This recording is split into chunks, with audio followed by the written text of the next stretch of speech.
ਇਹਦਾ ਫੋਨ ਹੈ। ਪਤਾ ਨਹੀਂ ਕਿਹਦਾ ਫੋਨ ਹੈ, ਪਹਿਲੇ ਵੀ ਤੰਗ ਕਰਦਾ ਰਹਿੰਦਾ ਹੈ। ਹਲਾ ਤੂੰ ਇਹਨੂੰ ਆਪਣੇ ਚੱਕਰਾਂ 'ਚ ਪਾ, ਇਹਦੇ ਨਾਲ ਮੈਂ ਆਪ ਹੀ ਨਿਬੜ ਲਵਾਂਗਾ। हेलो, हाँ जी बोलो। आए ओए किन्नी प्यारी आवाज है तेरी, ते तू आप भी तो किन्नी खूबसूरत होएगी। तू मैनू वेखेगा ते तेरे छक्के छुट जाणगे। ते कल फिर मैं तेरा चुदरानी वाले बाग च अंब दे बूटे दे थल्ले इंतजार करांगा।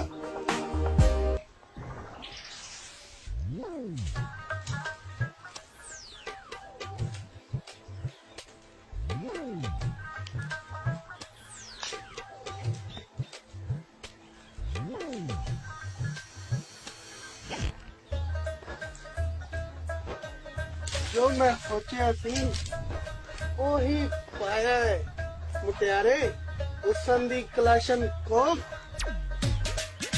ਜਦੋਂ ਤੇਰਾ ਫੋਨ ਆਂਦਾ ਸੀ ਤੇਰੀ ਯਾਦ ਵਿੱਚ ਸਾਰੀ ਰਾਤ ਗੁਜ਼ਾਰ ਦਿੰਦੀ ਸਾਂ। ਜਾਨੂ ਇੱਧਰ ਉੱਪਰ ਵੇਖ ਲੋ, ਸਾਨੂੰ ਕੋਈ ਵੇਖ ਤੇ ਨਹੀਂ ਰਿਹਾ।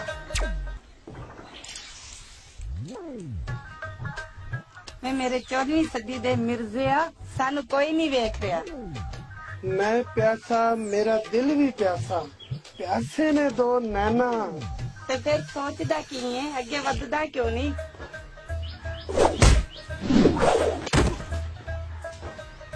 कौन है तू? पूछे बगैर ही मैनू डंडा मार दिता ही।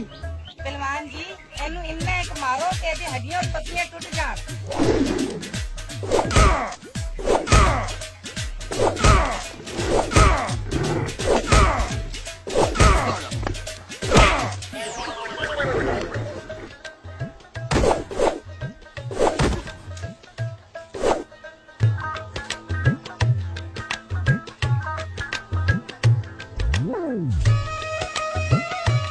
ਹੁਣ ਮਜ਼ਾ ਆਇਆ ਹੀ ਕਿਸੇ ਦੀ ਸ਼ਰੀਫ ਧੀ ਭੈਣ ਨੂੰ ਫੋਨ ਕਰਨ ਦਾ। ਮਰ ਜਾਵਾਂ ਗੁੜ ਖਾ ਕੇ, ਖਾ ਬੱਚਿਆ ਰਸ ਕੱਢ ਗੁੜ। ਪਹਿਲਵਾਨ ਜੀ ਤੁਸੀਂ ਇਸ ਮੁਆਸ਼ਰੇ ਦੇ ਵਿਕਾਰ ਨੂੰ ਸਿੱਧਾ ਕਰ ਦਿਓ।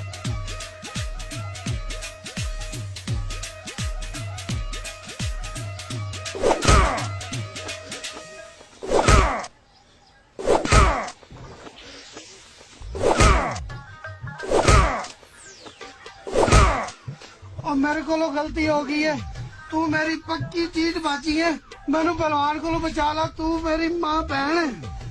ਪਹਿਲਵਾਨ ਇਹਦੇ ਨਾਲ ਬੜੀ ਹੋ ਗਈ ਹੈ ਤੇ ਹੁਣ ਇਹਨੂੰ ਛੱਡ ਦਿਓ। ਜਾ ਓਏ, ਤੈਨੂੰ ਮੈਂ ਆਪਣੀ ਬੀਵੀ ਦੇ ਸਦਕੇ ਮਾਫ ਕੀਤਾ। ਮਰ ਜਾ ਗੁੜ ਖਾ ਕੇ।